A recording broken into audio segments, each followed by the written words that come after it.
Namaste, my dear friends. Swami Vivekananda addressed the All World Religious Conference in 1893 in Chicago. That address of Swami Vivekananda is very, very famous and important.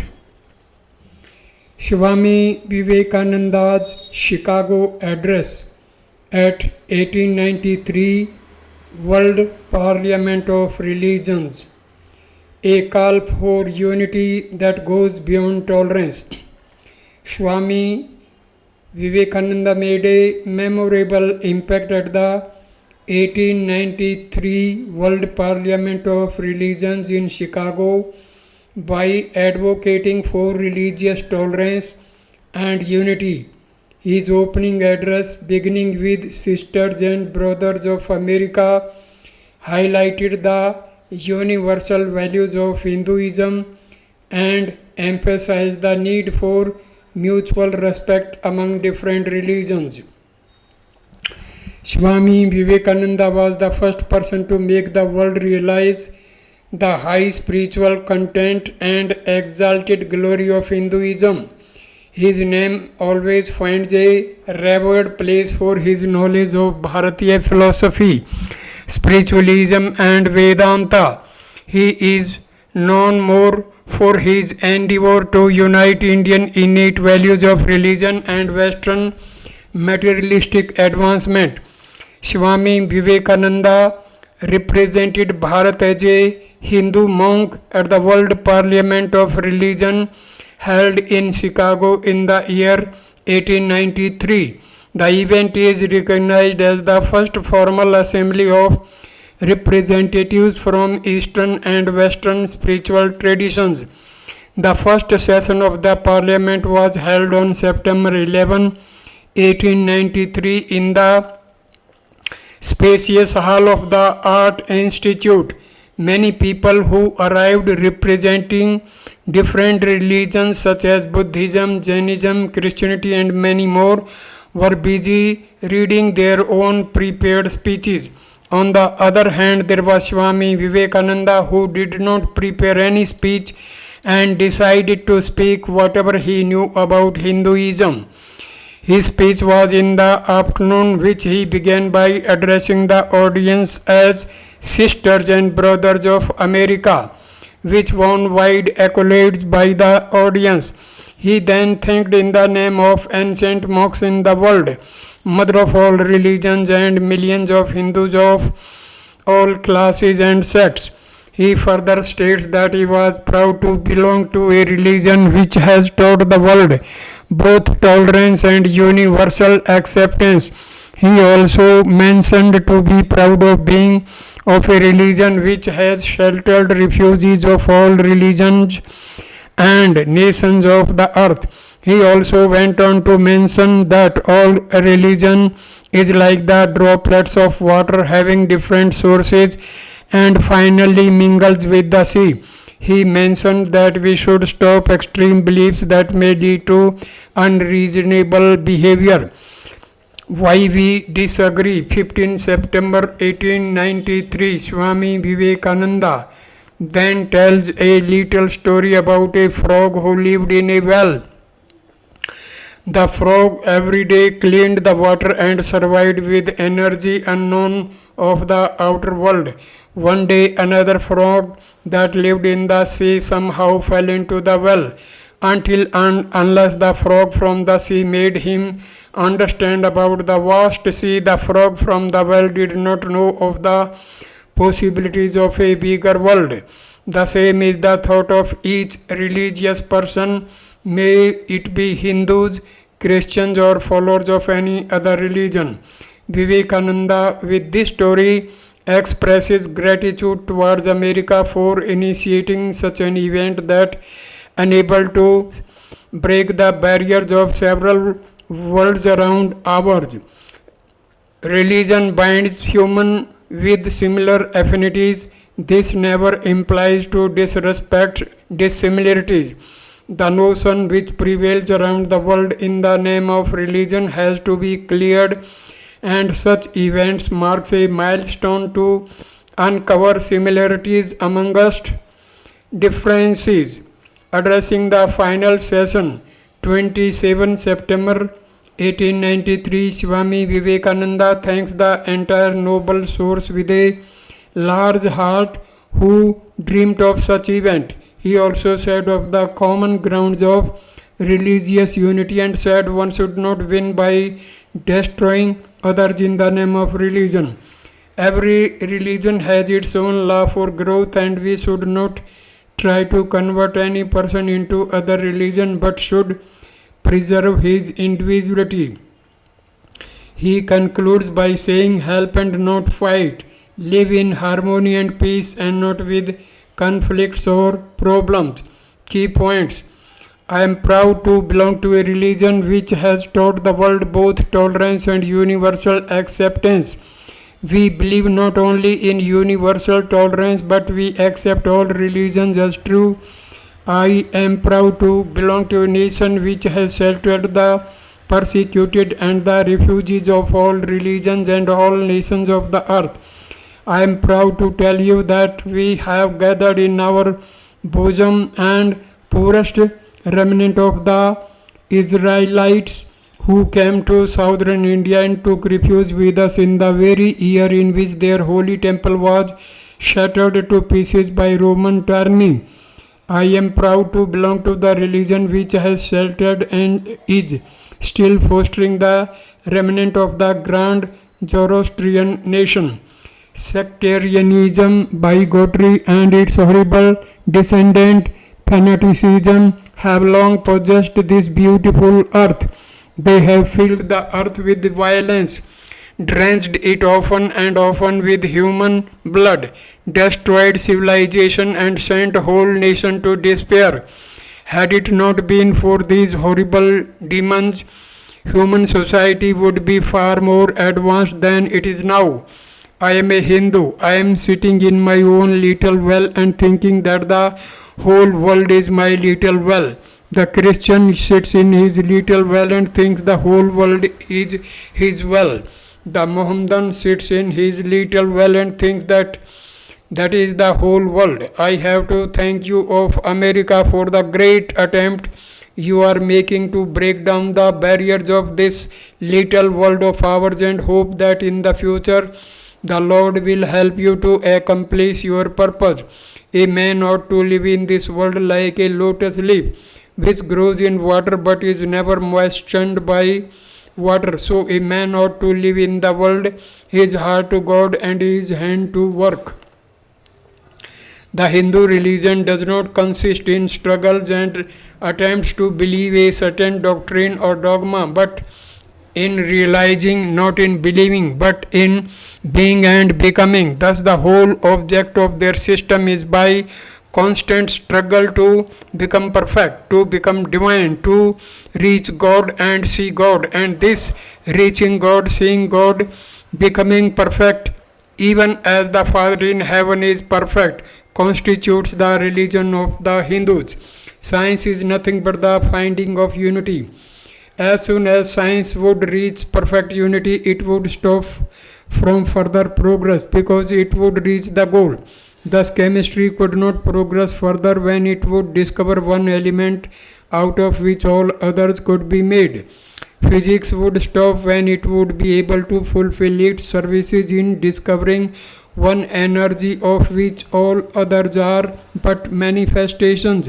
And the science of religion become perfect when it would discover Him who is the one life in a universe of death, Him who is the constant basis of an ever-changing world, one who is the only soul of which all souls are but delusive manifestations.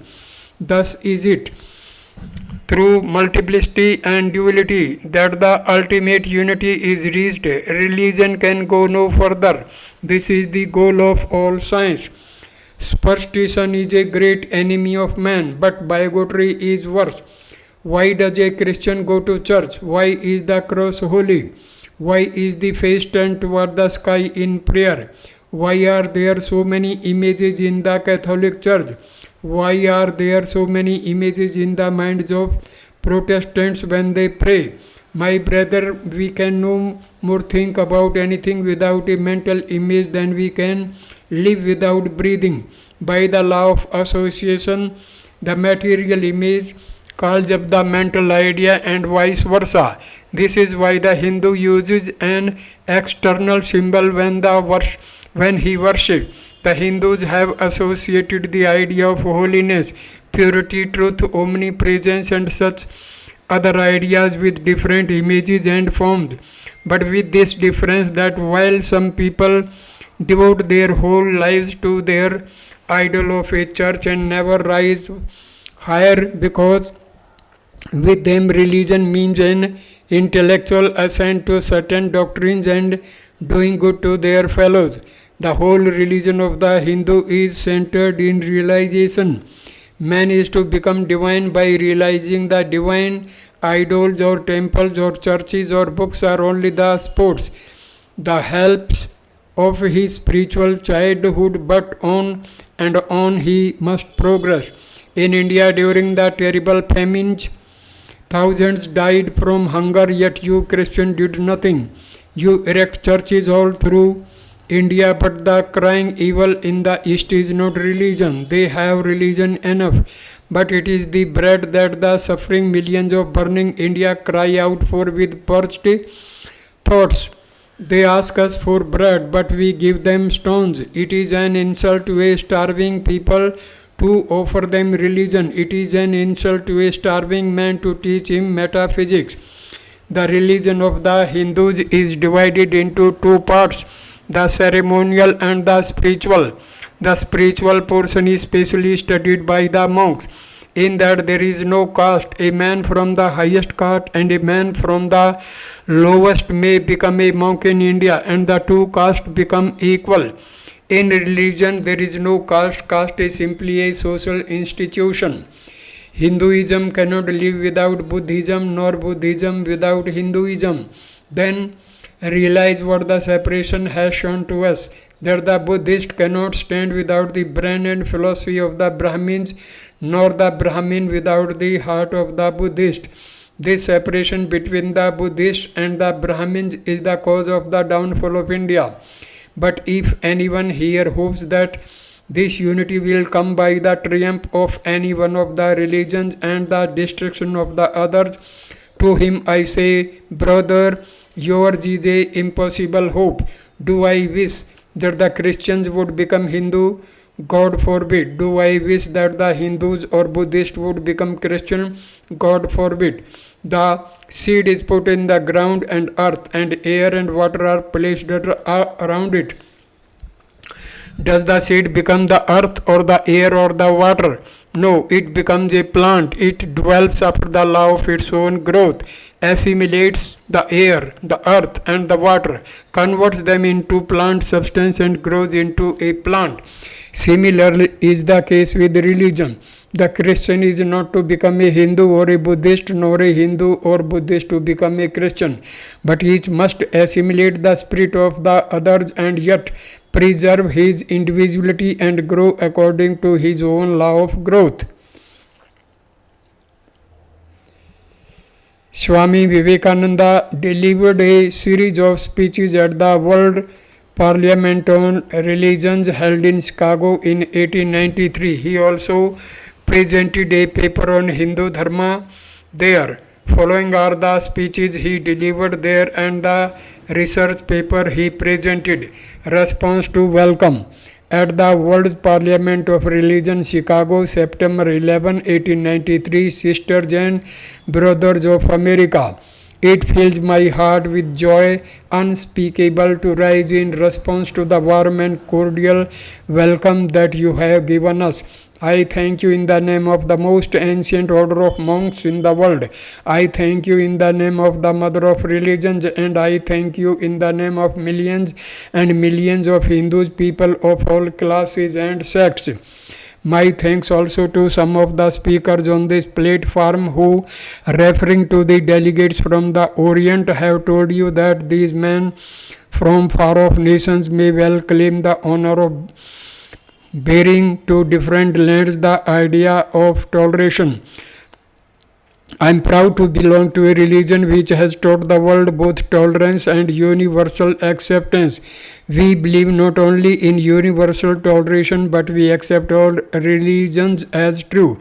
I am proud to belong to a nation which has sheltered the persecuted and the refugees of all religions and all nations of the earth. I am proud to tell you that we have gathered in our bosom the purest remnant of the Israelites who came to southern India and took refuge with us in the very year in which their holy temple was shattered to pieces by Roman tyranny.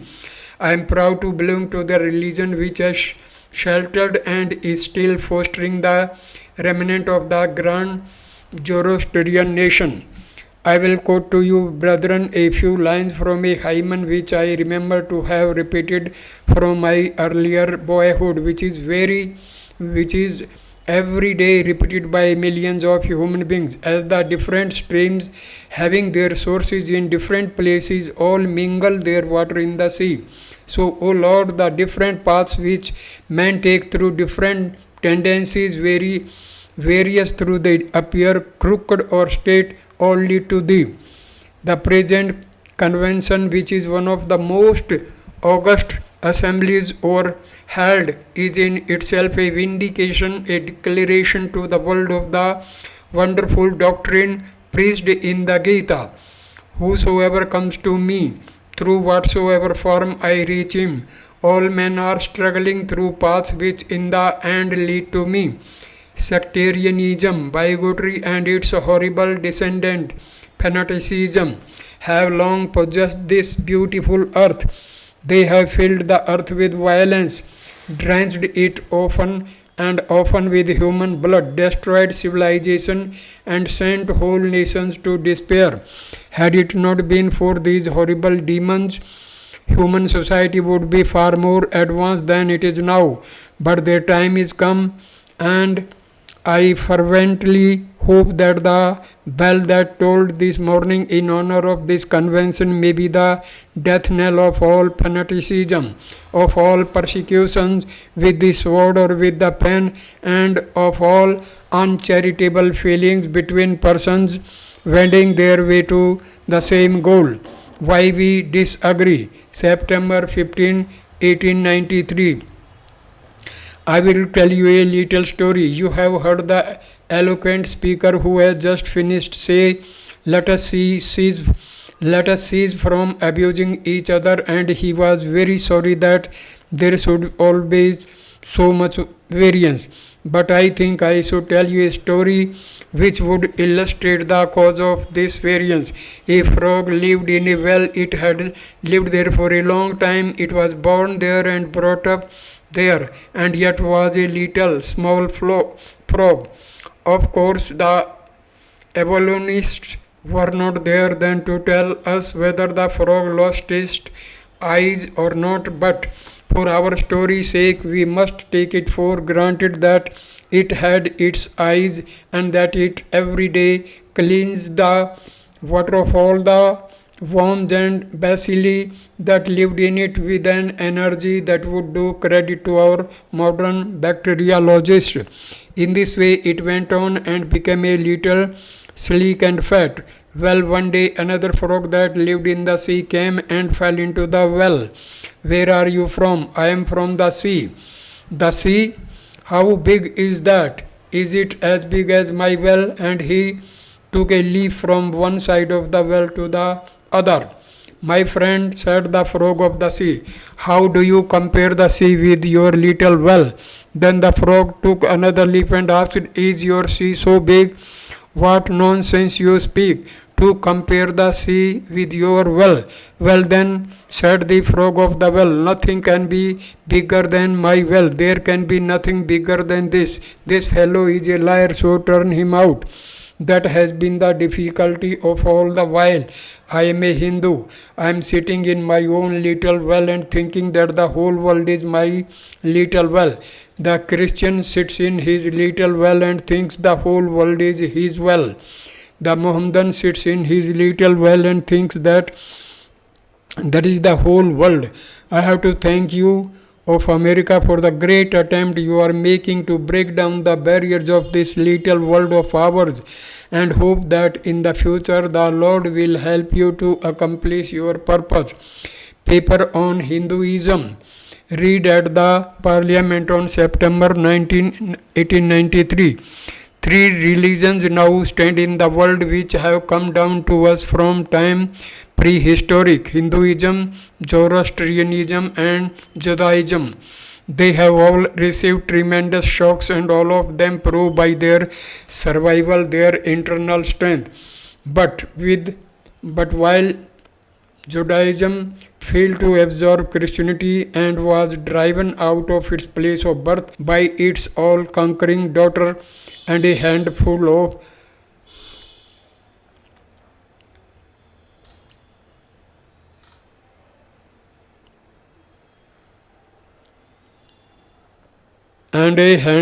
Parsis, it all that remains to tell the tale of their grand religion. Sect after sect arose in India and seemed to shake the religion of the Vedas to its very foundations. But like the waters of the seashore in a tremendous earthquake, it receded only for a while, only to return in an all-absorbing flood, a thousand times more vigorous. And when the tumult of the rush was over, these sects were all sucked in, absorbed, and assimilated into the immense body of the mother faith. From the high spiritual flights of the Vedanta philosophy, of which the latest discoveries of science seems like echoes, to the low ideas of idolatry with its multifarious mythology, the agnosticism of the Buddhist, and the atheism of the Jains, each and all have a place in the Hindu religion.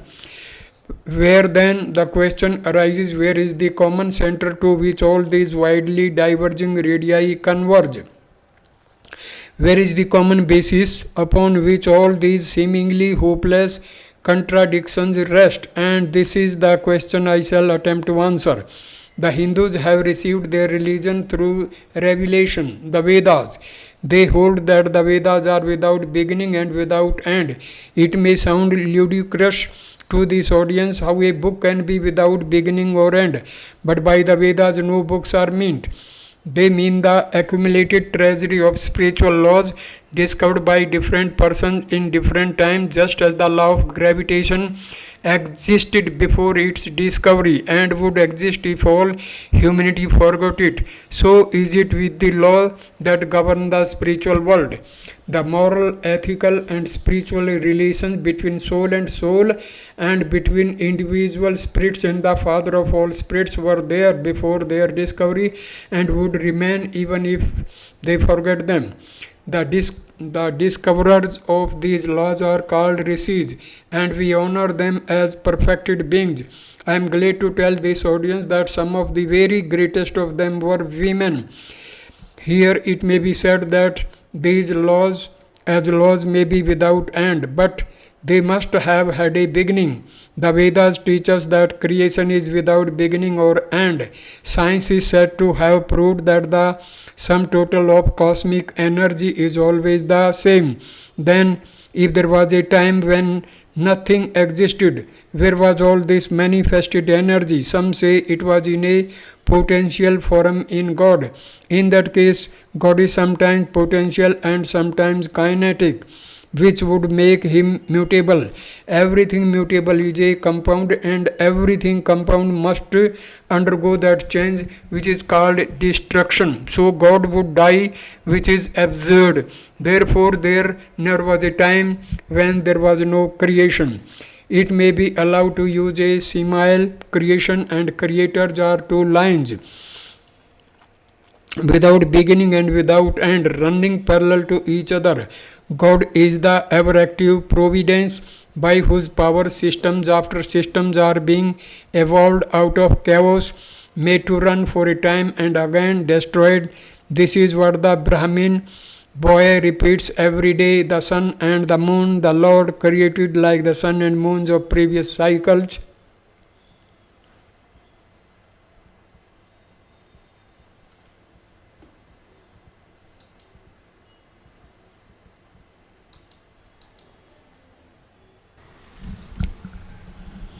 It may be allowed to use a simile. Creation and creator are two lines without beginning and without end, running parallel to each other.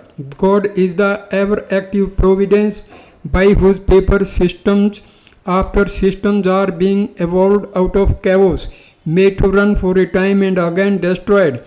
This is what the Brahmin boy repeats every day. The sun and the moon the Lord created like the suns and moons of previous cycles, and this agrees with modern science. Here I stand, and if I shun my eyes, I try to conceive my existence. I. What is the idea before me? The idea of a body. Am I? Then nothing but a combination of material substances. The Vedas declare, no, I am a spirit living in a body. I am not the body. The body will die, but I shall not die. Here am I in this body. It will fall, but I shall go on living. I had also a past. The soul was not created. For creation means a combination, which means a certain future dissolution. If then the soul was created, it must die.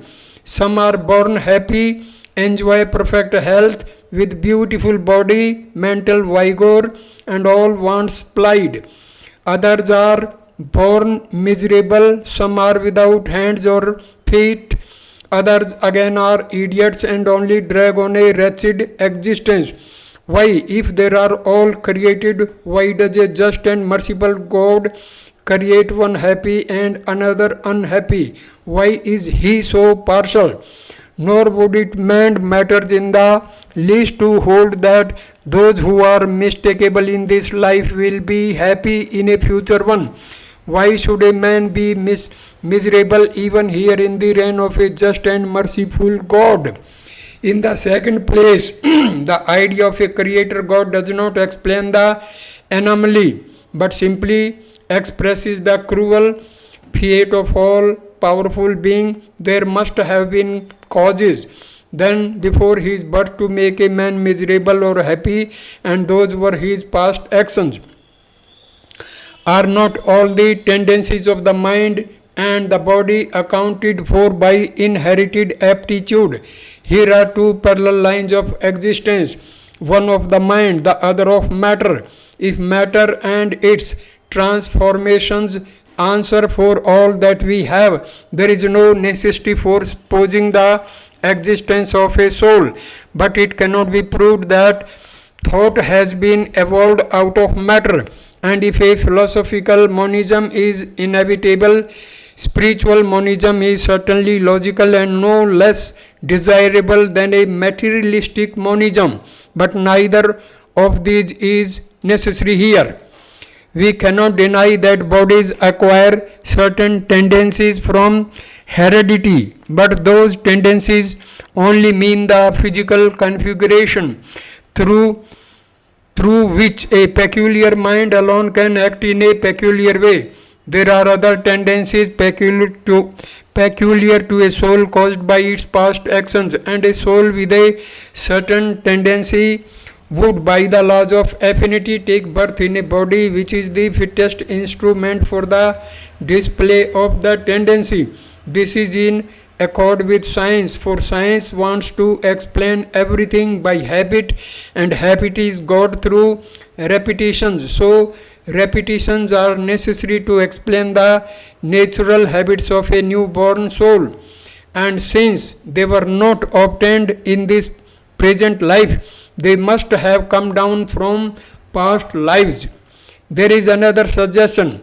Taking all these for granted, how is it that I do not remember anything of my past life? This can be easily explained. I am now speaking English. It is not my mother tongue. In fact, no words of my mother tongue are now present in my consciousness. But let me try to bring them up and they rush in. That shows that consciousness is only the surface of the mental ocean, and within its depths are stored up all our experiences. Try and struggle, they would come up, and you would be conscious even of your past life. This is direct and demonstrative evidence. Verification is the perfect proof of a theory, and here is the challenge thrown to the world by the rishis. We have discovered the secret by which the very depths of the ocean of memory can be stirred up. Try it and you would get a complete reminiscence of your past life. So, then the Hindu believes that he is a spirit. Him the word cannot pierce. Him the sword cannot pierce. Him the fire cannot burn. Him the water cannot melt. Him the air cannot dry. The Hindu believes that every soul is a circle whose circumference is nowhere, but whose center is located in the body, and that death means the change of the center from body to body. Nor is the soul bound by the conditions of matter. In its very essence, it is free, unbounded, holy, pure, and perfect. But somehow or other, it finds itself tied down to matter and thinks of itself as matter. Why should the free, perfect, and pure being be thus under the thraldom of matter? Is the next question. How can the perfect soul be deluded into the belief that it is imperfect? We have been told that the Hindus shirk the question and say that no such question can be there. Some thinkers want to answer it by positing one or more quasi perfect beings and use big scientific names to fill up the gap. But naming is not a explanation. But naming is not explaining. The question remains the same. How can the perfect become the quasi perfect? How can the pure, the absolute, change even a microscopic particle of its nature? But the Hindu is sincere. He does not want to take shelter under sophistry. He is brave enough to face the question in a manly fashion, and his answer is, I do not know. I do not know how the perfect being, the soul, came to think of itself as imperfect, as joined to and conditioned by matter. But the fact is a fact for all, that it is a fact in everybody's consciousness that one thinks of oneself as the body. The Hindus does not attempt to explain why one thinks one is the body. The answer that it is the will of God is no explanation. This is nothing more than what the Hindus say, I do not know. Well, then the human soul is eternal and immortal, perfect and infinite, and death means only a change of center from one body to another. The present is determined by our past actions and the future by the present. The soul will go on evolving up or reverting back from birth to birth and death to death. But here is another question. Is man a tiny boat in a tempest, raised one moment on the foaming crest of a billow and dashed down in a yawning chasm the next, rolling to and fro at the mercy of God, good and bad actions, a powerless, helpless wreck in an ever-raging, ever-rushing, uncompromising current of cause and effect, a little mouth placed under the wheel of causation, which rolls on crushing everything in its way and waits not for the widow's tears or orphan's cry. The heart sinks at the idea, yet this is law of nature. Is there no hope? Is there no escape? Was the cry that went up from the bottom of the heart of despair. It reached the throne of mercy, and words of hope and consolation came down and inspired a Vedic sage, and he stood up before the world and in trumpet voice proclaimed the glad tidings. Hear, we children of immortal bliss, even ye that reside in higher spheres. I have found the ancient one who is beyond all darkness, all delusion, knowing him alone you should be saved from death over again. Children of immortal bliss, what is sweet, what is hope name? Allow me to call you brethren by that sweet name. Heirs of immortal bliss. Yeah, the Hindu refuses to call you sinners. Yeah, ये are the children of God, the sharers of immortal bliss, holy and perfect being, ye divinities on earth, sinners. It is a sin to call a man so. It is a standing libel on human nature. Come up, O lions, and shake off the delusion that you are sheep. You are souls immortal, spirits free, blessed and eternal. Ye are not matter. Ye are not bodies. Matter is your servant, not you the servant of matter. Thus it is that the Vedas proclaim not a dreadful combination of unforgiving laws, not an endless prison of cause and effect, but that at the head of all these laws, in and through every particle of matter and force, stands one by whose command the wind blows, the fire burns, the clouds rain, and death stalks upon the earth.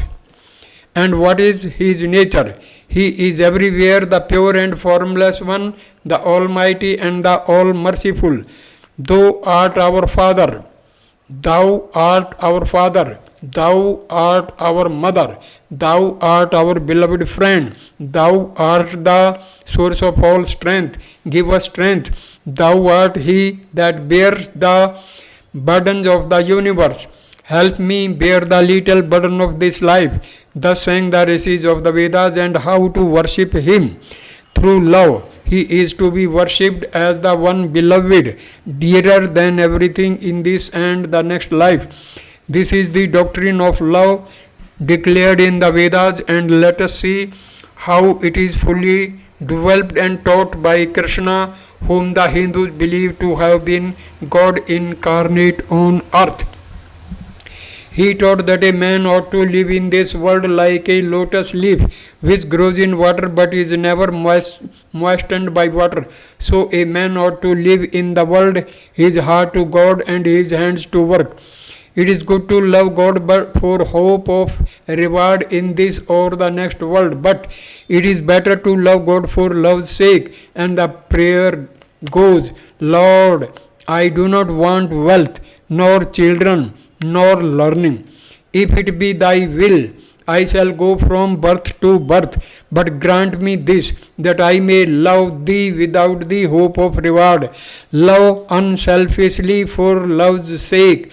One of the disciples of Krishna, the then Emperor of India, was driven from his kingdom by his enemies and had to take shelter with his queen in a forest in the Himalayas. And there one day the queen asked him how it was that he, the most virtuous of men, should suffer so much misery.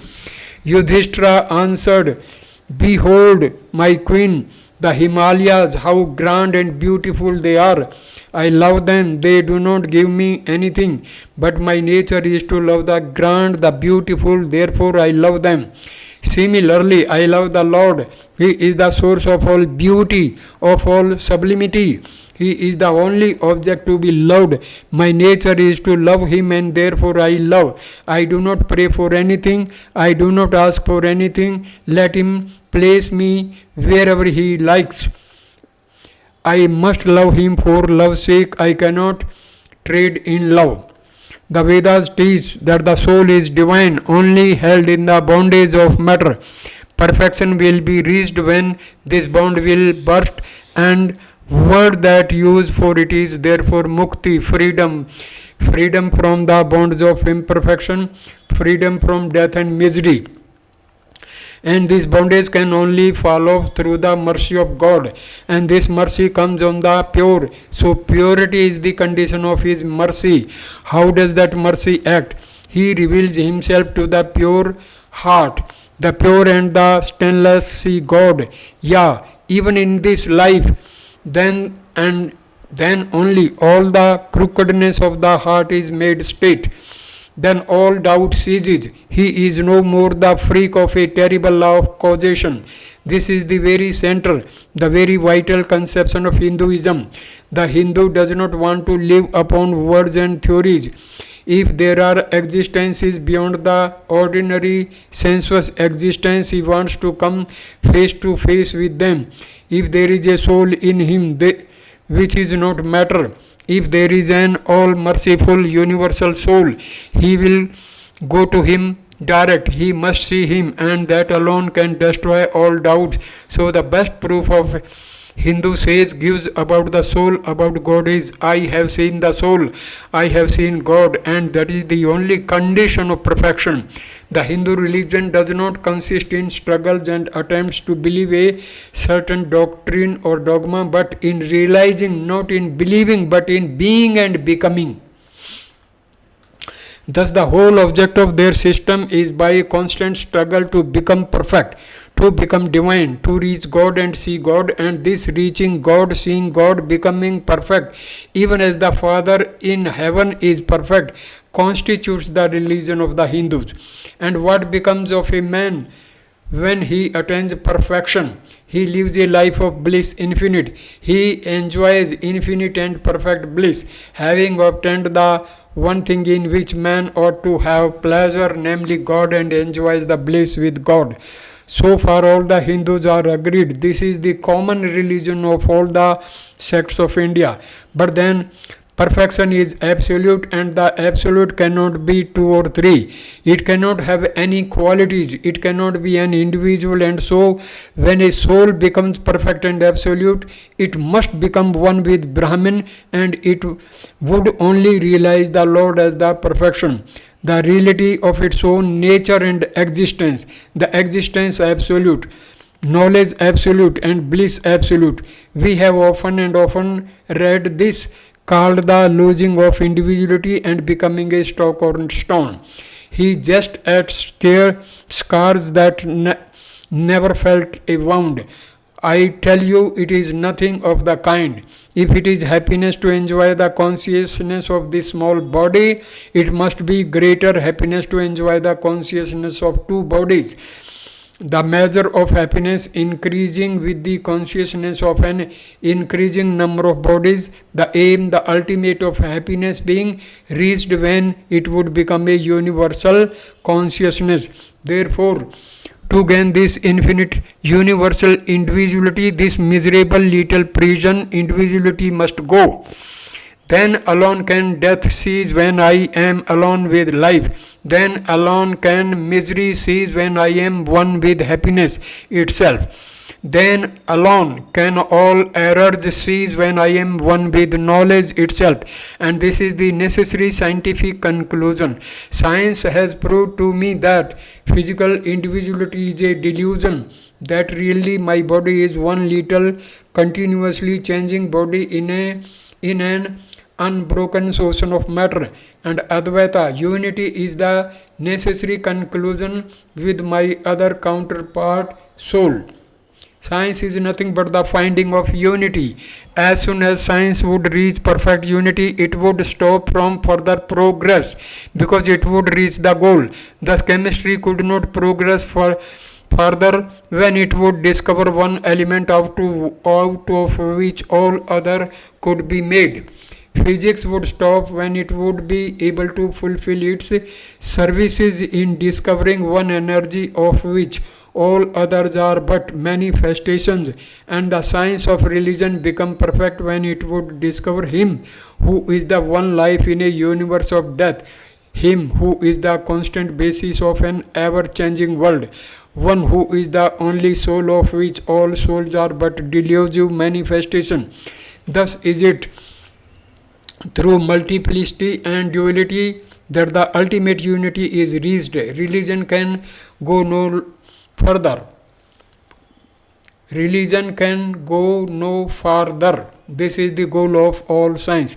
All science is bound to come to this conclusion in the long run. Manifestation and not creation is the word of science today, and the Hindu is only glad that what he has been cherishing in his bosom for ages is going to be taught in more forcible language and with further light from the latest conclusions of science. Descend we now from the aspirations of philosophy to the religion of the ignorant. At the very outset, I may tell you that there is no polytheism in India. In every temple, if one stands by and listens, one will find the worshippers applying all the attributes of God, including omnipresence to the images. It is not polytheism, nor would be the name henotheism explain the situation. The rose called by any other name would smell as sweet. Names are not explanations. I remember as a boy hearing a Christian missionary preach to a crowd in India. Among other sweet things he was telling them was that if he gave a blow to their idol with his stick, what would it do? One of his hearers sharply answered, "If I abuse you, your God, what can he do? You would be punished," said the preacher. "When you die, so my idol will punish you when you die," retorted the Hindu. "The tree is known by its fruits. When I have seen among us them that there are called idolaters, men the like of whom in morality and spirituality and love I have never seen anywhere, I stop and ask myself, can sin beget holiness? Superstition is a great enemy of man, but bigotry is worse. Why does a Christian go to church? Why is the cross holy? Why is the face turned toward the sky in prayer? Why are there so many images in Catholic Church? Why are there so many images in the minds of Protestants when they pray? My brethren, we can no more think about anything without a mental image than we can live without breathing. By the law of association, the material image calls up the mental idea and vice versa. This is why the Hindus uses an external symbol when he worships. He will tell you it helps to keep his mind fixed on the being to whom he prays. He knows as well as you do that image is not God, is not omnipresent. After all, how much does omnipresence means to almost the whole world? It stands merely as a word, a symbol. Has God's superficial area? If not, when we repeat that word omnipresent, we think of the extended sky of space, that is all. As we find that somehow or other, by the laws of our mental constitution, we have to associate our ideas of infinity with the image of the blue sky or of the sea. So we naturally connect our ideas of holiness with the image of church, a mosque or a cross. The Hindus have associated the idea of holiness, purity, truth, omnipresence and such other ideas with different images and forms, but with this difference that while some people devote their whole lives to their idol of a church and never rise higher, because with them religion means an intellectual assent to certain doctrines and doing good to their fellows. The whole religion of the Hindus is centered in realization. Man is to become divine by realizing the divine. Idols or temples or churches or books are only the sports, the helps of his spiritual childhood, but on and on he must progress. He must not stop anywhere. External worship, material worship, say the scriptures, is the lowest stage. Struggle to rise higher, mental prayer is the next stage. But the higher stage is where the Lord has been realized. Mark the same earnest man who is kneeling before the idol tells you him the sun cannot express, nor the moon, nor the stars. The lightning cannot express him, nor what we speak of as fire. Through him they shine, but he does not abuse anyone's idol or call it worship sin. He recognizes in it a necessary stage of life. The child is father of the man. Would it be right for an old man to say that childhood is a sin or youth a sin? If a man can realize his divine nature with the help of an image, would it be right to call that a sin? Nor even when he has passed that stage should he call it an error. To the Hindu, man is not traveling from error to truth, but from truth to truth, from lower to higher truth.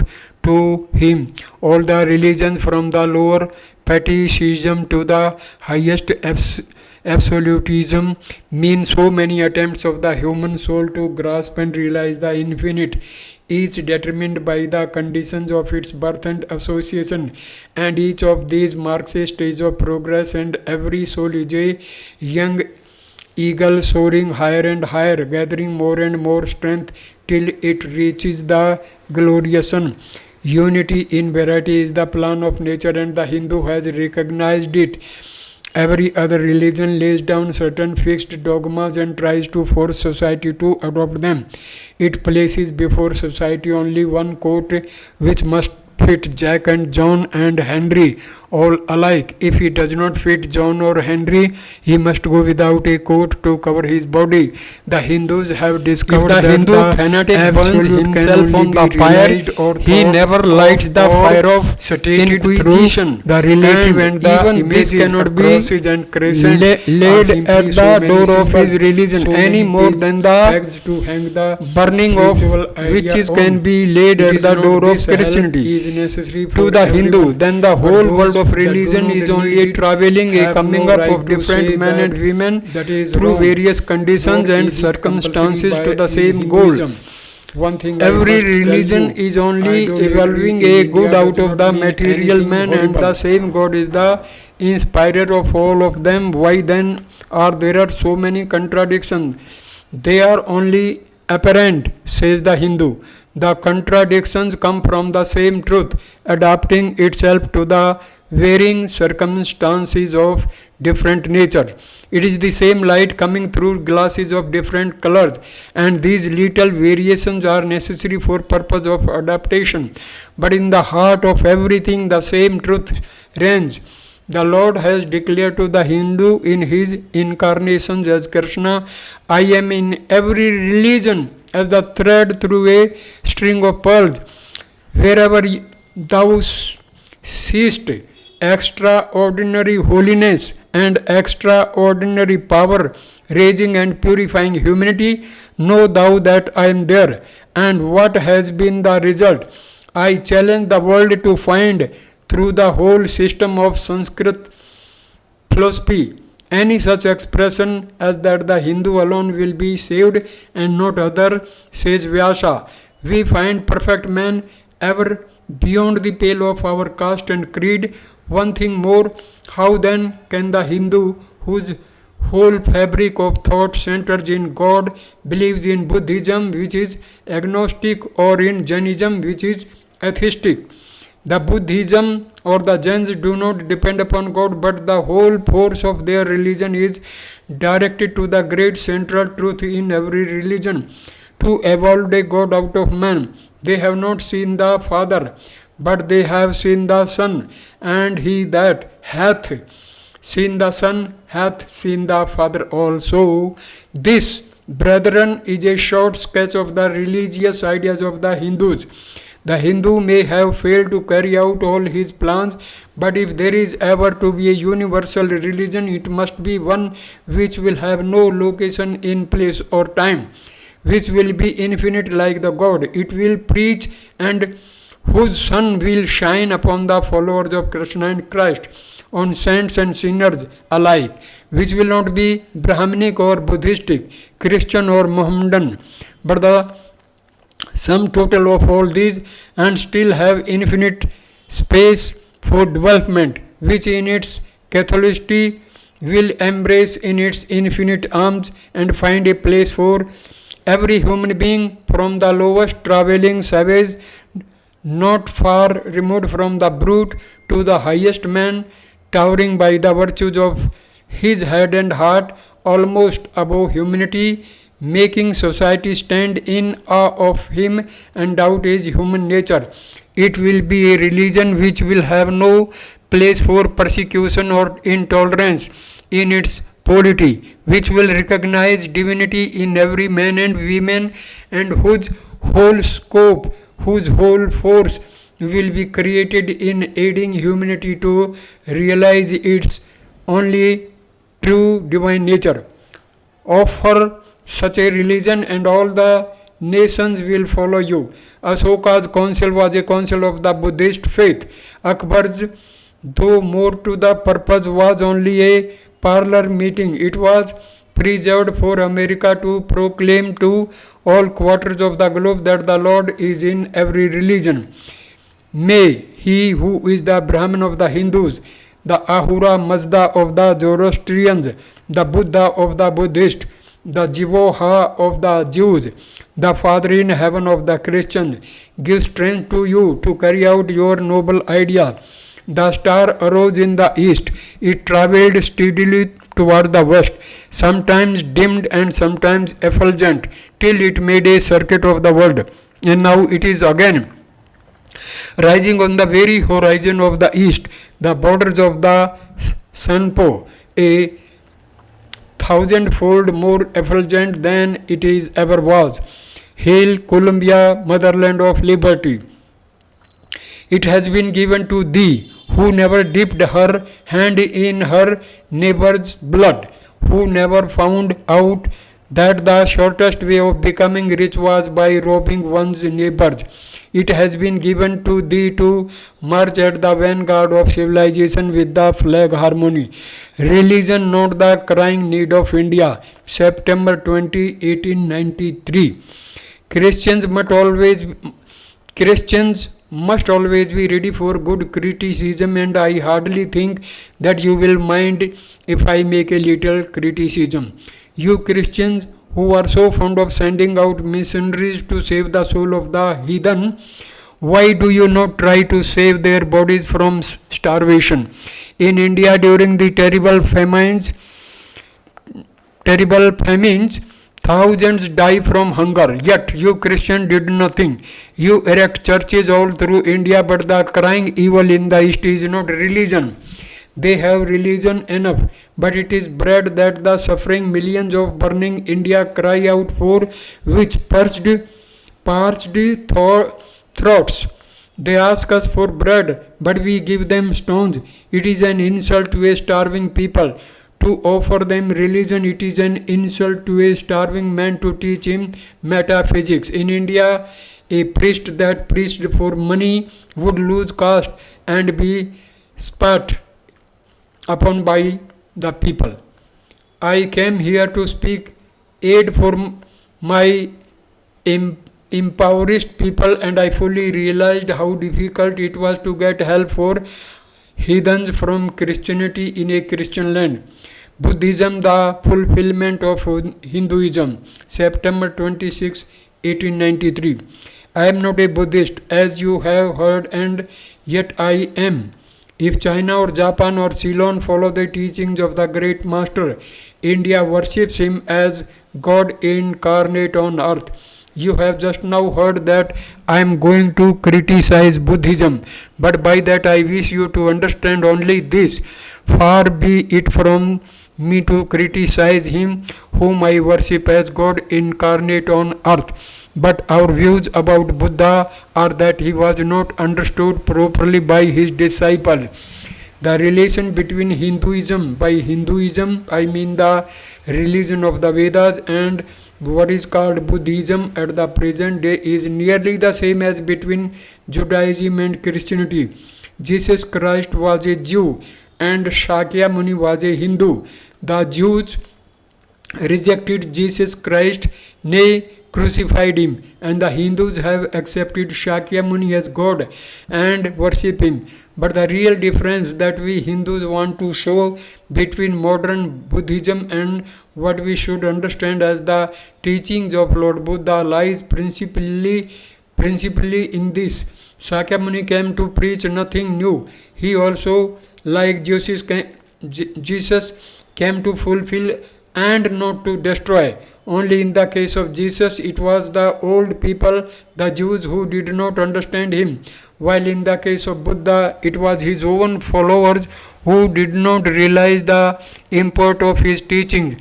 As the Jew did not understand the fulfillment of the Old Testament, so the Buddhist did not understand the fulfillment of the truths of the Hindu religion. Again I repeat, Shakya Muni came not to destroy, but he was the fulfillment, the logical conclusion, the logical development of the religion of the Hindus. The religion of the Hindus is divided into two parts, the ceremonial and the spiritual. The spiritual portion is specially studied by the monks, in that there is no caste. A man from the highest caste and a man from the lowest may become a monk in India, and the two castes become equal. In religion, there is no caste. Caste is simply a social institution. Sakyamuni himself was a monk, and it was his glory that he had the large heartedness to bring out the truth from the hidden Vedas and through them broadcast all over the world. He was the first being in the world who brought mission rising into practice. Nay, he was the first to conceive the idea of proselytizing. The great glory of the Master lay in his wonderful sympathy for everybody, especially for the ignorant and the poor. Some of his disciples were Brahmins. When Buddha was teaching, Sanskrit was no more the spoken language in India.